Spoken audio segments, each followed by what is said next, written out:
ನಿನ್ನೆ ಊರಿಂದ ತಂದಂಥ ಮರಗೆಣಸನ್ನ ಇವತ್ತು ಬೆಳಗ್ಗೆ ನೀಟಾಗಿ ಹದ ಮಾಡಿ ಕಟ್ ಮಾಡಿ ಏನೋ ಒಂದು ಪಲ್ಯ ಥರ ಮಾಡೋಣ ಅಂದ್ಕೊಂಡಿದ್ದೀವಿ.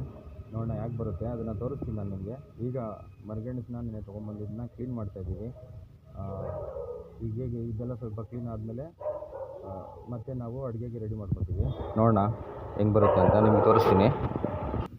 ಈಗ ಕ್ಲೀನಾಗಿ ವಾಶ್ ಮಾಡ್ಕೊತಾ ಇದ್ದೀವಿ, ಯಾಕೆಂದರೆ ಮಣ್ಣೆಲ್ಲ ಇರುತ್ತೆ, ಹಂಗಾಗಿ ವಾಶ್ ಮಾಡ್ಕೊತಾ ಇದ್ದೀವಿ.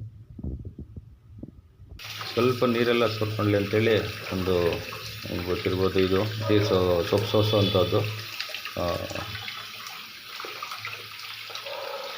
ನೀಟಾಗಿ ವಾಶ್ ಮಾಡಿಕೊಂಡ್ರೆ, ಯಾಕೆಂದರೆ ಮಣ್ಣೆಲ್ಲ ಇರುತ್ತೆ, ಹಾಗಾಗಿ ನೀಟಾಗಿ ವಾಶ್ ಮಾಡಿಕೊಂಡ್ರೆ ಚೆನ್ನಾಗಿರುತ್ತೆ. ತಿನ್ನಲಿಕ್ಕೆ ಯಾವುದೇ ಮಣ್ಣು ಸಿಗಲ್ಲ. ಈಗ ಸ್ಟವ್ ಹಚ್ಕೊಂಡಿದ್ದೀವಿ, ಯಾಕೆಂದರೆ ಸ್ವಲ್ಪ ಕಾಯಬೇಕು. ನೀರು ಕಾದ್ಮೇಲೆ ಏನೀಗ ಅಂದರೆ ಈಗ ಕಟ್ ಮಾಡ್ಕೊತಾ ಇದ್ದೀವಲ್ಲ, ಈಗ ಸ್ವಲ್ಪ ಅರ್ಧರ್ಧ ಕಟ್ ಮಾಡಿಕೊಂಡ್ರೆ ಚೆನ್ನಾಗಿ ಜಲ್ದಿ ಬೇಯ್ತೈತೆ, ಸಾಫ್ಟ್ ಆಗುತ್ತೆ. ಅದನ್ನೊಂದು ಪಲ್ಯ ಮಾಡೋಣ ಅಂತ ಅಂದ್ಕೊಂಡಿದ್ದೀವಿ.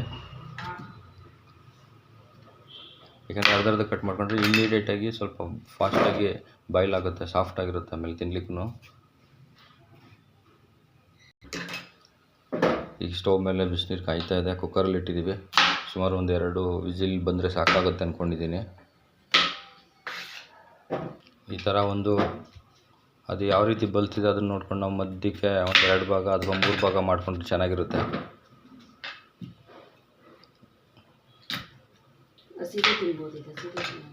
ಹೌದು, ಇದು ಹಸಿದು ತಿನ್ಬೋದು, ಚೆನ್ನಾಗಿರುತ್ತೆ. ಆದರೆ ನಾವು ಒಂದು ಒಗ್ಗರಣೆ ಹಾಕಿ ಸ್ಪೆಷಲಾಗಿ ಮಾಡೋಣ ಅಂದ್ಕೊಂಡಿದ್ದೀವಿ. ಚೆನ್ನಾಗಿರುತ್ತೆ ಒಗ್ಗರಣೆ ಹಾಕಿದ್ರೆ. ಮತ್ತೆ ಕಟ್ ಮಾಡಾದಮೇಲೆ ಇನ್ನು ಮತ್ತೊಂದು ಸರಿ ಕ್ಲೀನ್ ಮಾಡ್ಕೊತಾ ಇದ್ದೀವಿ.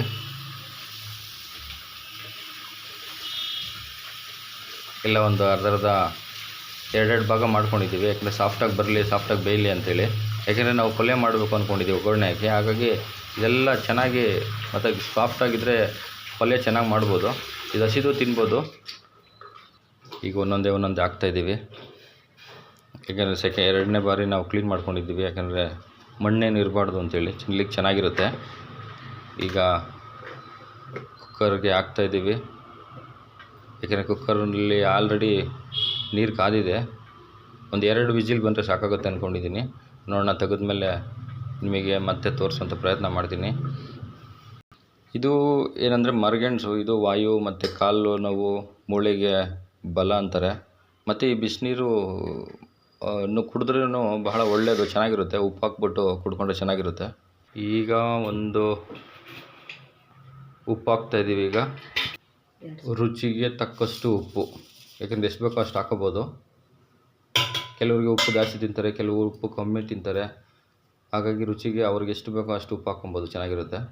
ಈಗ ವಿಜಿಲ್ನ ಕ್ಲೋಸ್ ಮಾಡ್ತಾಯಿದ್ದೀವಿ, ಇದನ್ನು ಚೆನ್ನಾಗಿ ಬಾಯ್ಲ್ ಆಗಲಿ ಅಂತೇಳಿ ಉಪ್ಪೆಲ್ಲ ಹಾಕಿದ್ದಾಯಿತು.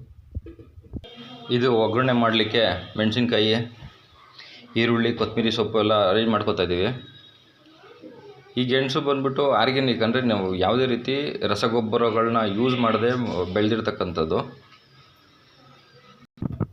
ಇದು ಇನ್ನೊಂದು ಕುಕ್ಕರ್ಗೆ ಹಾಕ್ತಾಯಿದ್ದೀವಿ. ಇದು ಹಂಗೆ ತಿನ್ನಲಿಕ್ಕೆ, ಅದು ಒಂದು ಒಗ್ಗರಣೆ ಮಾಡಲಿಕ್ಕೆ, ಒಂದು ಹಂಗೆ ತಿನ್ನಲಿಕ್ಕೆ. ಉಪ್ಪು ಹಾಕ್ಬಿಟ್ಟು ಹಂಗೆ ತಿನ್ಬೋದು, ಚೆನ್ನಾಗಿರ್ತದೆ.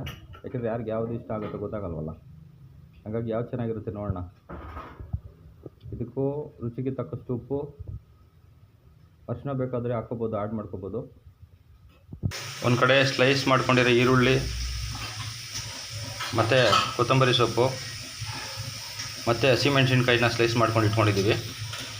ಮತ್ತು ಸ್ವಲ್ಪ ಬೇಳೆ ಹಾಕ್ಕೊಂಡಿದ್ದೀವಿ, ಕಡಲೆಬೇಳೆ. ಇದು ನಾವು ನಾರ್ಮಲಾಗಿ ಆಲೂಗಡ್ಡೆ ಪಲ್ಯ ಮಾಡ್ತೀವಲ್ಲ, ಅದೇ ರೀತಿ ಮಾಡೋವಂಥದ್ದು. ಇನ್ನೇನು ವಿಜಿಲ್ ಬರ್ತಾ ಇದೆ, ಬಿಸಿಯಾಗಿದೆ. ಸ್ವಲ್ಪ ಹೊತ್ತರಲ್ಲಿ ಇದನ್ನು ತೆಗಿತೀವಿ, ತೆಗೆದ್ಬಿಟ್ಟು ಒಗ್ಗರಣೆಗೆ ಹಾಕ್ತೀವಿ ಸ್ಮ್ಯಾಶ್ ಮಾಡಿ. ಮೊದಲು ಇಟ್ಟಂಥ ಕುಕ್ಕರ್ ಆಲ್ರೆಡಿ ವಿಜಿಲ್ ಬಂದಿದೆ, ಅಂದರೆ ಬಿಸಿಯಾಗಿದೆ. ಒಳಗಡೆ ಇರ್ತಕ್ಕಂಥ ಪದಾರ್ಥ ಬೆಂದಿರ್ತೈತೆ. ಮತ್ತು ಇನ್ನೊಂದು ಆಲ್ರೆಡಿ ಈಗ ವಿಜಿಲ್ ಬರ್ತಾ ಇದೆ, 2 ವಿಜಿಲ್ ಬರಬೇಕು. ಪಕ್ಕದಲ್ಲಿ ಇನ್ನೊಂದು ಬಾಣಲಿ ಇಟ್ಟಿದ್ದೀವಿ ಒಗ್ಗರಣೆ ಮಾಡಲಿಕ್ಕೆ.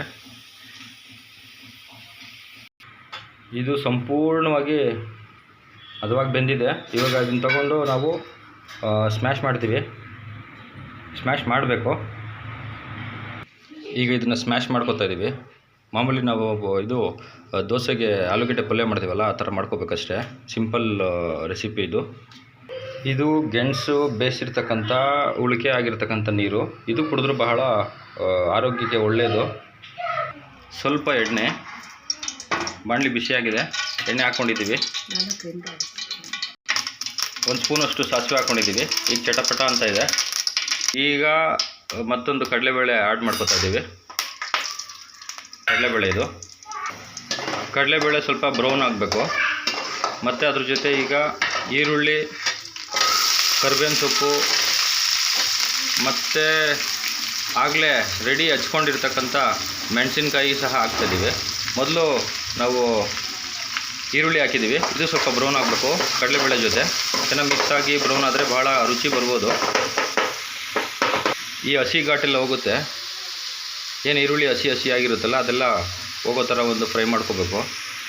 ಸ್ವಲ್ಪ ಬ್ರೌನ್ ಆದರೆ ಚೆನ್ನಾಗಿರುತ್ತೆ. ಬ್ರೌನ್ ಆಗ್ತಾಯಿದೆ, ಚೆನ್ನಾಗಿ ಬ್ರೌನ್ ಆಗಿದೆ. ಈಗ ಮತ್ತು ಅಂತ ಸ್ವಲ್ಪ ಉಪ್ಪು, ಗೆಣಸಿಗೆ ಆಲ್ರೆಡಿ ಹಾಕಿದೆ. ಈರುಳ್ಳಿಗೆ ಬೇಕಾಗುವಷ್ಟು ಮಾತ್ರ. ಮತ್ತು ಅಡಿಷ್ನಲ್ ಆ್ಯಡ್ ಮಾಡಿದ್ವಲ್ಲ ಈರುಳ್ಳಿ ಮತ್ತು ಕರಿಬೇವಿನ ಸೊಪ್ಪು, ಇದಕ್ಕೆ ಬೇಕಾದಷ್ಟು ಅಂತ ಸ್ವಲ್ಪ ಉಪ್ಪು 1 ಸ್ಪೂನ್ ಹಾಕಿದ್ರೂ ಸಾಕಾಗುತ್ತೆ. ಎಲ್ಲ ಸಾಫ್ಟಾಗಿದೆ. ಈಗ ಫೈನಲಾಗಿ ಮೆಣಸಿನ್ಕಾಯಿ ಹಾಕ್ತಾಯಿದ್ದೀವಿ. ಮೆಣಸಿನ್ಕಾಯಿ ಹಚ್ಕೊಂಡಿರೋ ಮೆಣಸಿನ್ಕಾಯಿ ಹಾಕಿದ್ಮೇಲೆ ಮತ್ತು ಕೊತ್ತಂಬರಿ ಸೊಪ್ಪು, ಈರುಳ್ಳಿ ಎಲ್ಲ ಚೆನ್ನಾಗಿ ಬ್ರೌನಿಷ್ ಆಗಿದೆ. ಈಗ ಗೆಣಸು ಆಲ್ರೆಡಿ ನಾವು ಕುಕ್ ಮಾಡ್ಕೊಂಡಿರ್ತಕ್ಕಂಥ ಬೇಯಿಸಿರ್ತಕ್ಕಂಥ ಗೆಣಸನ್ನ ಇವಾಗ ಆ್ಯಡ್ ಮಾಡ್ಕೊತಾ ಇದ್ದೀವಿ. ಸಿಂಪಲ್ ರೆಸಿಪಿನೇ, ಇದೇನು ದೊಡ್ಡ ರೆಸಿಪಿ ಏನಲ್ಲ, ಆರಾಮಾಗಿ ಮಾಡ್ಬೋದು. ಯಾಕೆಂದರೆ ಇದು ಎಲ್ಲ ಕಡೆಯೂ ಸಿಗುತ್ತೆ. ಈಗ ಸಂತೆಗಳಲ್ಲೂ ಸಿಗುತ್ತೆ, ಯಾವುದಾದ್ರು ರೈತರ ಜಮೀನುಗಳಲ್ಲೂ ಬೆಳೆದಿರ್ತಕ್ಕಂಥ ಮರಗೆಣಸು ಇದು.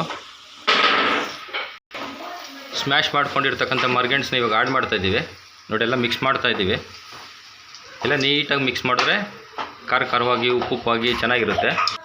ಈಗ ಫೈನಲಾಗಿ ಕೊತ್ತಂಬರಿ ಸೊಪ್ಪು ಚೆನ್ನಾಗಿರುತ್ತೆ. ಕೊತ್ತಂಬರಿ ಯಾಕೆಂದರೆ ನಿನ್ನೆ ತೋಟದಿಂದ ತಂದಿದ್ದು ನಾಟಿ ಕೊತ್ತಂಬರಿ ಸೊಪ್ಪು, ತುಂಬ ಎಳೆಯ ಸೊಪ್ಪು, ಒಳ್ಳೆ ಸ್ಮೆಲ್ಲಿದೆ. ಊರಿಂದ ಬರ್ತಾ ತೊಗೊಂಬಂದಿದ್ವಿ, ಚೆನ್ನಾಗಿದೆ. ಇದನ್ನು ಫೈನಲಾಗಿ ಆ್ಯಡ್ ಮಾಡ್ತಾಯಿದ್ದೀವಿ. ಸ್ವಲ್ಪ ಮಿಕ್ಸ್ ಮಾಡಿಕೊಂಡ್ರೆ ಚೆನ್ನಾಗಿ ಸ್ಮೆಲ್ ಬರುತ್ತೆ.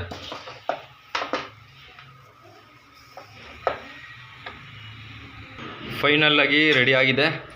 ಇನ್ನೇನು ಕೊನೆ ಹಂತಕ್ಕೆ ಬಂದಿದ್ದೀವಿ. ಟೇಸ್ಟ್ ಮಾಡೋದೆ, ತಿನ್ನೋದೆ. ನಿಮಗೂ ಈ ರುಚಿ ಹೆಂಗಿದೆ ಅಂತ ತಿಳಿಸ್ತೀವಿ. ನೀವು ಸಹ ಟ್ರೈ ಮಾಡ್ಬೋದು. ಇದು ನನ್ನ ಮೊದಲನೇ ರೆಸಿಪಿ, ಹಾಗಾಗಿ ಟ್ರೈ ಮಾಡಿದ್ದೀವಿ. ಫಸ್ಟು ನನ್ನ ತಮ್ಮನ ಕೊಡಬೇಕು ಅಂದ್ಕೊಂಡಿದ್ದೀನಿ. ನೋಡೋಣ ಏನು ಹೇಳ್ತಾನೆ, ಯಾಕೆಂದರೆ ಅವನು ಚೆನ್ನಾಗಿ ಅಡುಗೆ ಮಾಡ್ತಾನೆ. ಟೇಸ್ಟ್ ನೋಡಿ ಹೆಂಗಿದೆ ಅಂತ. Thank you. ಟೇಸ್ಟ್ ನೋಡಿ ಹೇಳು.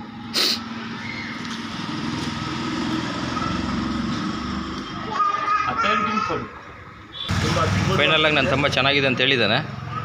ಲೈಕ್ ಅಥೆಂಟಿಕ್ ಏನು ಸ್ಟೈಲ್ ಬರುತ್ತೆ ನಮ್ಮ ಹಳೆ ಸ್ಟೈಲು, ಅದೇ ಥರ ನಮ್ಮ ಅಣ್ಣವ್ರು ಮಾಡಿದ್ದಾರೆ. ನಮ್ಮ ಪೂರ್ವಿಕರು ಏನು ಮಾಡ್ತಾಯಿದ್ರು. Okay, all the best. ಫೈನಲಾಗಿ ನನ್ನ ತಮ್ಮ ಚೆನ್ನಾಗಿದೆ ಅಂತ ಹೇಳಿದ್ದಾನೆ, ಯಾಕೆಂದರೆ ಅವನೇ ನಮ್ಮ ಮನೆಯಲ್ಲೆಲ್ಲ ಅಡುಗೆ ಮಾಡೋದು, ತುಂಬ ಚೆನ್ನಾಗಿ ಮಾಡ್ತಾನೆ. ಇದು ನನ್ನ ಮೊದಲನೇ ರೆಸಿಪಿ, ಮೊದಲನೇ ಫುಡ್ಡು. ನೋಡೋಣ ಎಷ್ಟು ಜನಕ್ಕೆ ಇಷ್ಟ ಆಗುತ್ತೋ ಗೊತ್ತಿಲ್ಲ. ನೀವು ಕಮೆಂಟ್ ಮಾಡಿ ನಿಮ್ಮ ಕಡೆ ಮರಗೆಣಸನ್ನ ಏನಂತಾರೆ, ಮತ್ತು ಇನ್ನು ಯಾವ ರೀತಿ ಮಾಡ್ಬೋದು ಅಂತಲೂ ತಿಳಿಸಿ. ಮುಂದಿನ ಬಾರಿ ನೀವು ಹೇಳಿದ ಪ್ರಕಾರ ಮಾಡಲಿಕ್ಕೆ ಟ್ರೈ ಮಾಡ್ತೀವಿ. ಥ್ಯಾಂಕ್ ಯು, ಧನ್ಯವಾದಗಳು. ಎಲ್ಲರಿಗೂ ಒಳ್ಳೆಯದಾಗಲಿ. Thank you boss, thank you. Like ಮಾಡಿ ಮತ್ತು ಶೇರ್ ಮಾಡ್ತೀರಂತ ನಂಬ್ಕೊಂಡಿದ್ದೀನಿ. ಧನ್ಯವಾದಗಳು. ಎಲ್ಲರಿಗೂ ಒಳ್ಳೆಯದಾಗಲಿ.